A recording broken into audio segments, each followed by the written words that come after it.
قصة بقى قاهرة كدعي نين أيا رج أسكره وإمن شير هبينك ولا عوين شير صلاة كعان ساقو مكة وحق أسوس كفردية مرول بصلاة ويانا وأسكرتي ما يولا فردية وشكيا ودوا هذا شرع دبوا ودوا هذا وحنا داعي شكذا أنا داعي سدن وربو ملا وكان وركا صور دبوا ورما أي كوكري واي صلاة دي عبادة دي خير كي نفتي سئنو طهيرة أي كوكري واي سوى البلايلي ولا كرواية waxa uu leeyahay raawiga qisada soo qoray ilaahay baan ku dhaaranayaa inaanan ku darin in yar qisadu sida u dhacday waxa uu leeyahay maalimaha kamida uma qayla maqannay waan yaacnay gurigiisii baan tagnay waxaana lagu yidhi saaxiibkiin baa dhintay inna lillahi wa inna ilayhi raaji'uun waan argagaxnay buu yidhi ninkii mas'uulka ahaa baan u sheegnay waxa uu yidhi si wanaagsan ha loo aaso aaskiisa ha laga qayb galo janaasadiisa ha lagu qaado fardaha ha lagu qaado oo farda iyo mar si wanaagsan baan si nin sare ayaa loo aasayaa waxa uu yidhi salaam baa la bixiyey laannahu noo shaqayn jiray warkuu u keeni jiray sirdoon ayuu ah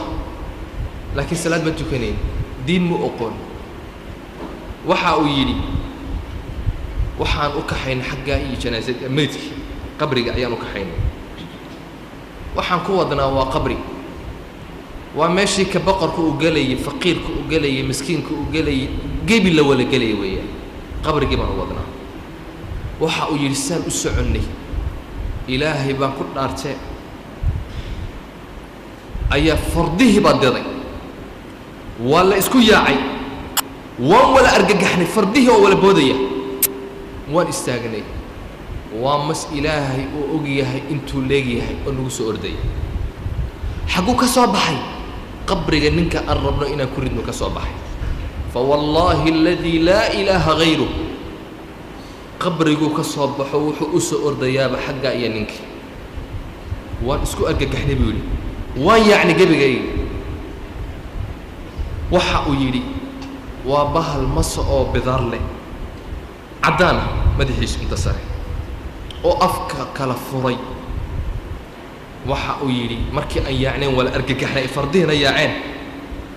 ayuu iska joogsaday waxoogaa waan ka fogaanay qof la hadli kara ma leh mas inta leeg waa markii ugu horeyseen aragnaba ku leeyahay weynida yaani waxa uu kara faraska gabigiisa inuu liqo waxa uu yiri waan iswala taagnay annakoo wala argagaxsan ماشي بان استاغني xogaa markaan soo yar miirsanay ayaan niri far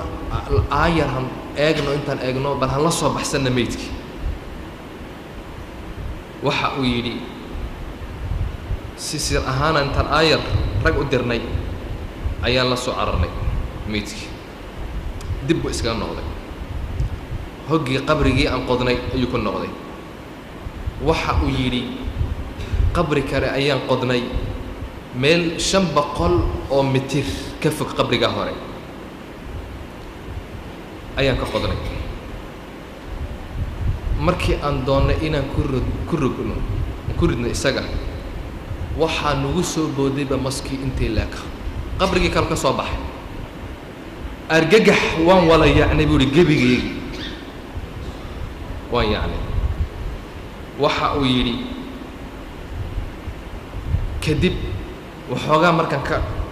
dhuumannay ayaan iyo dib u noqday hadal kale ma leh sheekh baa nagu jira sheekhii baa soo baxay dadkii buu wacdiyey sheekhii ayaa waxa uu yidhi ayuha alqowm innahu wallaahi ladarsun lakum yajibu an laa yunsa waa darsi dadow wax ku qaata waajiba in laa la iloobin waa cibra liman yactabir qofku cibra wax ku qaadanaya cibre u noqonaysa dadow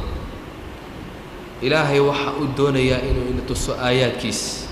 wax walba ilaahay inuu karo dadow ilaahay u toobadkana sheekhii baa xaggii ku waanay dadkii kadibna sheekhii ayaa u soo dhaqaaqay xagga iyo maski waxa uu ku yidhi isaga oo maskii la hadlaya nebigaa noo sheegay sala allahu calayhi wasalam in qofka cibaadada ka taga iyo salaada maskaa lagu sallidi masow noo kaadi intaan aasayno waxa uu yidhi maskii waan noqday waan ku rognay annaka oo degdegan oo wala argagaxsan midba midka kale uuna la hadlayn ayaan ku tuurnay luxud geli iyo ma jirto waan ku tuurnay ciidda ku roga horay ka gaarsii mid walba uu argagaxsan yahay buu ku leeyahay war isku ma hayno waxa uu yidhi sidii bahiimo lax dhimatay oo kale ayaan qofkii ku rognay dhagax hagaaji iyo rusheeya u duceeya ma jirto waan ka yaacnay meesha qisadaasi waa run wallaahi aladii laa ilaaha gayru saasuu leeyahay waxaan ku dhaaranayaa ilaahay qaahirayna ka dhacday sheekh kale waxa uu leeyahay oo qisadaas oo kale waxaa la yidhaha saciid ibni musfir ayaa la yidhaahdaa waxa uu leeyahay taas oo kalaa dhacday laakiin markii saddexaad uu nagu soo baxay maydkii buu isku laalaabay markaasaan maqlayna jejebista u jejebinaya qaac isagoo maydka lafihiis jebinaya walaa xawla walaa quwata ila billah insaankii karaamada lahaa ilaahay uu yidhi faamaatahu uma amaatahu faaqbarah ilaahay qofkii siduu u sharfiyey u karaameeyey qofkii marka uu dhinto halla aaso halla aasaa la yidhi halla asturo qofkii xataa insaankii markuu naftiisii uu taskiyeyn waayey uu hagaajin waayey uu cibaadadii iyo khayrkii iyo wanaaggii uu ka tegey xataa waxaa sugaya qabrigiisa waxaa ku sugaya abeesadaas ama maskaas ayaa sugaya hooggiisa ina nebi aadam kama faa'iidaysanayo wakhtigiis cibaadadii iyo khayrkii iyo wanaaggii la isku taskiyeynayay ayuu ka tegey